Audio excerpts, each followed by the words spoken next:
You know, they say never bet against James Cameron, and if you're ready for that to be proven right once again, then go see Avatar: The Way of Water. But just don't go see it in 48 HFP. It literally isn't worth the money, and we're going to be talking about that and more here on Podio Commentary right now. Hi, my name is Matt Gerald. Welcome back to Podio Commentary. And man, Avatar: The Way of Water, 13 years in the making, a movie that I have been dying to see. Because for one, James Cameron has never let me down on a sequel.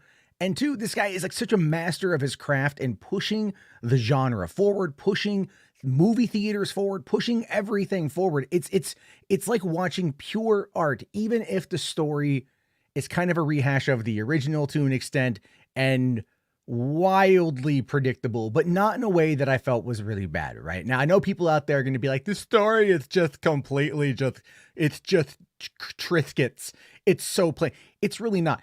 If you watch the movie, it really is about family. It really is about family. It's about identity. It's about knowing who you are in an uncertain world. It's about knowing who you are within your own family, where you kind of sit in that pecking order with you. If you are able at some point to walk out or get out from underneath your parents' shadow, that is something that we deal with on literally 3 different storylines in the movie that are all done in a way that really made me feel for everything we were watching. I wasn't too sure going into Avatar if I was going to be able to find myself connecting with the world again. And I say that because a few months ago, I went to go see the re-release of Avatar with my dad, and we saw it in 3D IMAX, and you can definitely see that the technology has kind of like aged a little bit in that time. And I found that the movie was a little bit on the too long side. And I was like, oh man, you know, it's still good, but it's not like it didn't grip me as much as I wanted it to.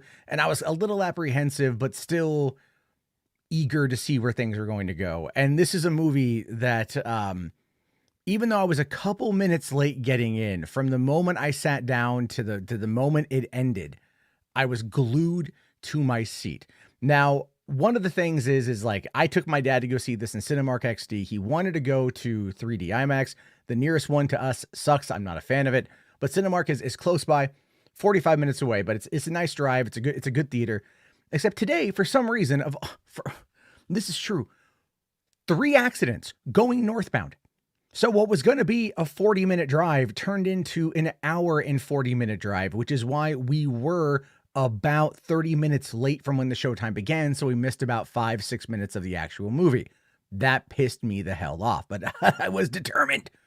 I was determined to see this goddamn thing in Cinemark XD in the format that I paid for, because this is what I wanted. And we made the conscious effort to do it. And it was a lot of fun. We had a blast watching the movie. The story picks up, you know, decade and a half or so later after the events of the first movie. Obviously, the humans have come back. Obviously, now they are very much wanting to reclaim what they lost, but not just unobtainium. They are now in the business of trying to more or less take Pandora and make it their new homeland. And there is, you know, some correlation with, you know, history, right? People going like, man, this English area kind of sucks, man. We should really go to the new world. Yeah, they're not, no one's over there but bleeding savages. We're just going to take them out back and get. And yes, that's basically what's going on here, along with a very, very not so subtle commentary on whaling, I might add. But that was actually one of my favorite parts of the whole movie. So now Jake is kind of running the show at the Forest Navi, and they have to run because Quaritch is coming back, and Quaritch is now a Navi, along with all the other dudes who died in the first movie. They're all now Navi as well. It's a whole thing. You'll find out when you watch it. And they're now blue team. Little on the nose, but there we have it. And they go off in search of trying to track down Jake, and they end up going back to the final battle of the first movie, which is really cool because Quaritch, played wonderfully by Stephen Lang, very much got to watch his own demise. And since he is not that person, it didn't really impact him in the way that you thought it would from us as the audience. But he definitely was like, I have vengeance in my heart over this, but I'm not going to like let it consume me entirely. I have a mission. He was very much on the mission, wanting to get things done in the way that he was told to. We have a whole new commander, this time played by Edie Falco. She very much kind of falls in line with the with the Quaritch perspective from the first movie. There's even a shot when she's in like the big like hovercraft and she's overseeing the pilot as they're out there cruising over the water, and she's just drinking a cup of coffee like he was in the first movie. There's a lot of beats that kind of go back. There's a lot of callbacks to everything else, but it feels familiar in a way that doesn't feel overbearing. You remember when you watched Jurassic World, the first one, and it's like, hey, I remember that. I remember that. I remember that location. And you're like, member berries. There is a fair amount of that going on here. But I feel like it's done in a way that kind of moves things forward with the story. Because once Jake and the family have to flee the forest and head out to the sea clans, they're basically at this point, it is kind of turning into Avatar 1.0 again, right? Where you have an outsider trying to learn the way of a different clan. Now it's not just Jake, it's Neytiri, who has a really like she's really kind of kept out of the spotlight for like the vast majority of the movie until she goes full ham in the end. And that was awesome. But you've got like the kids, you've got the two sons, you've got Took, the younger daughter, and then you've got Kiri, who is their kid, who is, I was kind of right on this one. Like, she is a spawn of Grace Augustine, like I missed a little bit of that in the beginning, but that's basically what I figured out. Was like, she was like, yeah, she's, she doesn't know who her dad is, doesn't know who knocked up her mom, right? It's one of those scenarios where you're like, okay, mystery father, but we're going to find that out later on. It's a heavy hint. It's a heavy setup for what's going to happen. But I thought that Sigourney Weaver did a great job as Kiri, because she is kind of very connected to Awa. She's super connected into that whole thing, very spiritual. Her way of about her is very quizzical, very inquisitive on her own sense, and she's just trying to figure out who she is and also just where her place is. But it is somewhat removed from the rest of the family, because you've also got the character of Spider. Spider is the son of Quaritch, who was left behind on the planet when everyone vacated way back in the day, because he was a baby and babies couldn't go through cryo. So he was left behind and he became raised by Jake and Neytiri and the family, and he's part of the family. But then he has an entire thing with Quaritch, who understands that that's his kid. And it's just that, again, there was like this dynamic between the two of them. I really liked, actually. Every time that they had that they were on screen together, I liked it. And maybe it was because I'm watching it with my dad and we kind of had a bit of a tumultuous relationship growing up, and I'll fully acknowledge that. Those kind of stories tend to speak to me on that front, but I still really enjoyed Spider and what he brought to the table. What I thought was kind of funny with both Spider and the two other kids was like, they swore a lot for teenagers and like no one ever questioned it. But then again, like their dad is a former jarhead. And if you know anything about people in the military, they swear a lot constantly. So I thought that was pretty interesting. Plus what you had also was the whole thing with the eldest son, who is basically very much Jake Sully, the soldier. And then you've got the younger son, Loak, who is kind of Jake Sully, the rebellious one, right? And you can see the dynamic between the two of them and how they are kind of two sides of Jake's personality. Never mind also the rebellious nature and the very tumultuous spirit of Neytiri. And even though she was kind of downplayed in this movie, and they're going to do more with her as time goes on, obviously, but here it was really about Jake and his boys. And then, yeah, you had Kiri and you had the younger child as well, but it was really about Jake and his boys, especially Loak, the middle son, and his connection to the gigantic whale, who basically becomes like Free Willy. I'm not going to say why or how, but it's legit.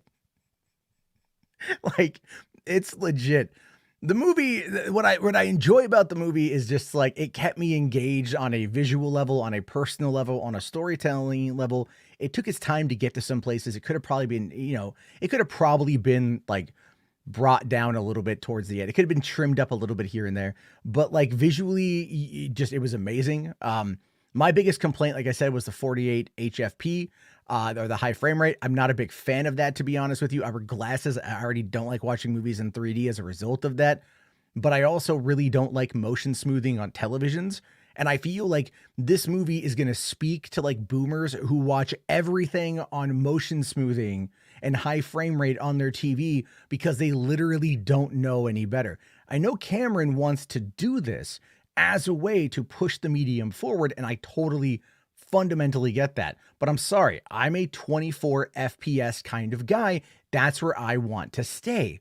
Because what I felt was like watching some of the scenes in this movie, It felt like I was watching something hyper realistic, and in some ways it really worked. Like in some of the shots, oh my God, did it work. But then in other shots, I noticed that there was a frame rate stutter, like a lot. It was noticeable frame rate stuttering. And I'm like, this isn't a fucking video game with like low PC settings. You know what I mean? Like it doesn't have the right rig to run it. This is top of the line digital entertainment. Why are you stuttering? I didn't get that at all. It only happened briefly, took me out of those particular shots, but at the same time, you know, most of it looked amazing. Some of it didn't look as good as others. There's like some shots where you're looking at like it completely looks like FMV video game. It's really weird, but then there's other shots where you're like, I can't distinguish this from reality. The underwater stuff is amazing. The new inventions, the new machines that the corporation had in order to like hunt the whales. I actually audibly went, wow. There's one of them that's it's a fucking crab, dude. It's a submersible that is a crab. Like, I was really into oceanography as a kid. So for me, I was like, look, yeah, you know what I mean? And then the other one's like a shark. It was just cool. It was just really, really, really cool. Then you get like, but like, I mean, when they take out the whale, like, oh my God, that's a whole thing. I mean, again, total environmentalist message there. And completely speaking to just the destructive nature of pure, unfettered capitalism, especially with just like the one ingredient that they want from these whales. And it's like, holy shit. You know what I mean? Like, this movie does kind of beat you over the head a little bit with that. But at the same time, like, I didn't care because you know what? Fuck people who hunt whales. I'm sorry. Seriously. But when they get into that final battle, when the Na'vi go up against the humans and everything else, it is a spectacle. It is fun. There is some stuff that really surprised me. There is a lot of cool shit. Like I said, that whale is going to become your fucking GOAT character in this movie. It was a blast to watch that thing work. And I don't know where it's necessarily going to go in the future. I don't know what's going to happen next. They don't really do. I mean, there's some things you feel like they set up with like Kiri and like Awa and everything for the future. But other than that, there's not a great deal, and there's no post-credit scene. There's no real tease for it. If this is gonna finish it, there's enough there to set up a next movie, but they can also finish it if they need to. I think we're gonna get Avatar 4 and 5, and my God, man, I'm 100% there. By the time Avatar 5 comes out, my dad will be turning 70, and I'll take him to go see all these movies because he's in it like I'm in it. We both really liked it. We're both excited to see more. I want to watch it again to see what I missed, to pick up on little things. And I honestly really want to dive into this movie in a long form conversation because there's so much there that's fascinating. So many little nuances, performances, both on like just the overall scope of the world. And then you've also got the technical side of things and just how fun it is on that front is something that I personally am really into. Anyway, your thoughts, your opinions, let me know. Did you like Avatar? Did you not like Avatar? Am I too much of a James Cameron simp? These are things I want to know. I'll talk to you guys later. Have yourself a great night. Thanks for watching. Be sure to like and subscribe and help me get to 1,000 subs, and peace the hell out.